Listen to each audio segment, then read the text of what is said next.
I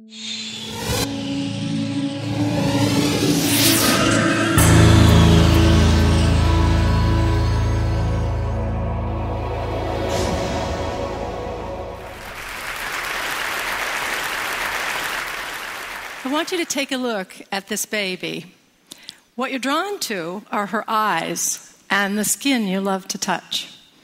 But today I'm going to talk to you about something you can't see. What's going on up in that little brain of hers? The modern tools of neuroscience are demonstrating to us that what's going on up there is nothing short of rocket science. And what we're learning is going to shed some light on what the Romantic writers and poets described as the celestial openness of the child's mind. What we see here is a mother in India, and she's speaking Koro, which is a newly discovered language. And she's talking to her baby. What this mother and the 800 people who speak Koro in the world understand that to preserve this language, they need to speak it to the babies. And therein lies a critical puzzle. Why is it that you can't preserve a language by speaking to you and I, to the adults? Well, it's got to do with your brain. What we see here is that language has a critical period for learning. The way to read this slide is to look at your age on the horizontal axis. You've done that. And you'll see on the vertical your skill at acquiring a second language. The babies and children are geniuses until they turn 7, and then there's a systematic decline. After puberty, we fall off the map. No scientists dispute this curve, but laboratories all over the world are trying to figure out why it works this way. Work in my lab is focused on the first critical period in development, and that is the period in which babies try to master which sounds are used in their language. We think by studying how the sounds are learned, we'll have a model for the rest of language, and perhaps for critical periods that may exist in childhood for social, emotional, and cognitive development. So we've been studying the babies using a technique that we're using all over the world in the sounds of all languages. The baby sits on a parent's lap, and we train them to turn their heads when a sound changes, like from ah to e. If they do so at the appropriate time, the black box lights up and a panda bear pounds a drum. A 6-monther adores the task. What have we learned? Well, babies all over the world are what I like to describe as citizens of the world. They can discriminate all the sounds of all languages, no matter what country we're testing and what language we're using. And that's remarkable because you and I can't do that. We're culture-bound listeners. We can discriminate the sounds of our own language, but not those of foreign languages. So the question arises, when do those citizens of the world turn into the language-bound listeners that we are? And the answer? Before their first birthdays. What you see here is performance on that head turn task for babies tested in Tokyo and in the United States, here in Seattle, as they listen to ra and la, sounds important to English but not to Japanese.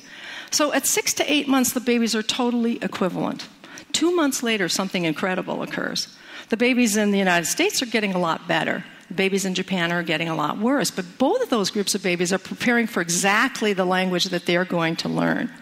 So the question is, what's happening during this critical 2-month period? This is the critical period for sound development. But what's going on up there? So there are 2 things going on. The first is that the babies are listening intently to us, and they're taking statistics as they listen to us talk. They're taking statistics. So listen to 2 mothers speaking motherese, the universal language we use when we talk to kids. First in English and then in Japanese. I love your big blue eyes. So pretty and nice. うわー、大きな茶色いお目目。そして綺麗な黒い髪。 During the production of speech, when babies listen, what they're doing is taking statistics on the language that they hear. And those distributions grow. And what we've learned is that babies are sensitive to the statistics, and the statistics of Japanese and English are very, very different. English has a lot of R's and L's, the distribution shows, and the distribution of Japanese is totally different, where we see a group of intermediate sounds, which is known as the Japanese R. So babies absorb the statistics of the language, and it changes their brains. It changes them from the citizens of the world to the culture-bound listeners that we are. But we as adults are no longer absorbing those statistics. We're governed by the representations in memory that were formed early in development. So what we're seeing here is changing our models of what the critical period is about. We're arguing from a mathematical standpoint that the learning of language material may slow down when our distribution is stabilized. It's raising lots of questions about bilingual people. Bilinguals must keep two sets of statistics in mind at once and flip between them, one after the other, depending on who they're speaking to.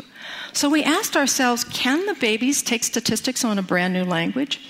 And we tested this by exposing American babies who'd never heard a second language to Mandarin for the first time during the critical period. We knew that when monolinguals were tested in Taipei and Seattle on the Mandarin sounds, they showed the same pattern. 6 to 8 months, they're totally equivalent. 2 months later, something incredible happens. But the Taiwanese babies are getting better, not the American babies. What we did was expose American babies during this period to Mandarin. It was like having Mandarin relatives come and visit for a month and move into your house and talk to the babies for 12 sessions. Here's what it looked like in the laboratory. 发生了什么事情哦？小小熊七七在这里，一个绿色的圈圈，绿色的圈圈。绿色的圈圈，再转一下，转一圈，嘿，一圈，再一次哦，转一二三。 So what have we done to their little brains? We had to run a control group to make sure that just coming into the laboratory didn't improve your Mandarin skills. So a group of babies came in and listened to English, and we can see from the graph that exposure to English didn't improve their Mandarin. But look what happened to the babies exposed to Mandarin for 12 sessions. They were as good as the babies in Taiwan who'd been listening for 10 and a half months. What it demonstrated is that babies take statistics on a new language. Whatever you put in front of them, they'll take statistics on. But we wondered what role the human being played in this learning exercise. So we ran another group of babies in which the kids get the same dosage, the same 12 sessions, but over a television set. And another group of babies who had just audio exposure and looked at a teddy bear on the screen. What did we do to their brains? What you see here is the audio result, no learning whatsoever, and the video result. No learning whatsoever. It takes a human being for babies to take their statistics. The social brain is controlling when the babies are taking their statistics. We want to get inside the brain and see this thing happening as babies are in front of televisions as opposed to in front of human beings. Thankfully, we have a new machine, magnetoencephalography, that allows us to do this. It looks like a hairdryer from Mars, but it's completely safe, completely non-invasive, and silent.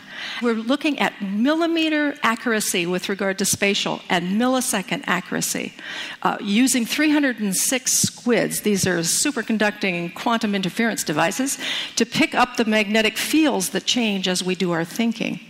We're the first in the world to record babies in an MEG machine while they are learning. So this is little Emma.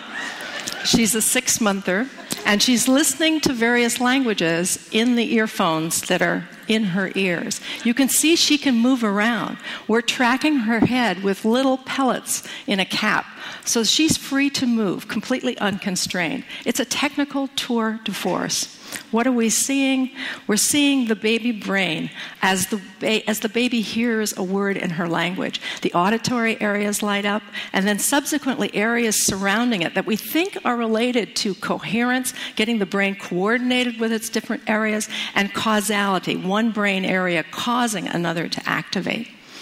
We are embarking on a grand and golden age of knowledge about child's brain development. We're going to be able to see a child's brain as they experience an emotion, as they learn to speak and read, as they solve a math problem, as they have an idea.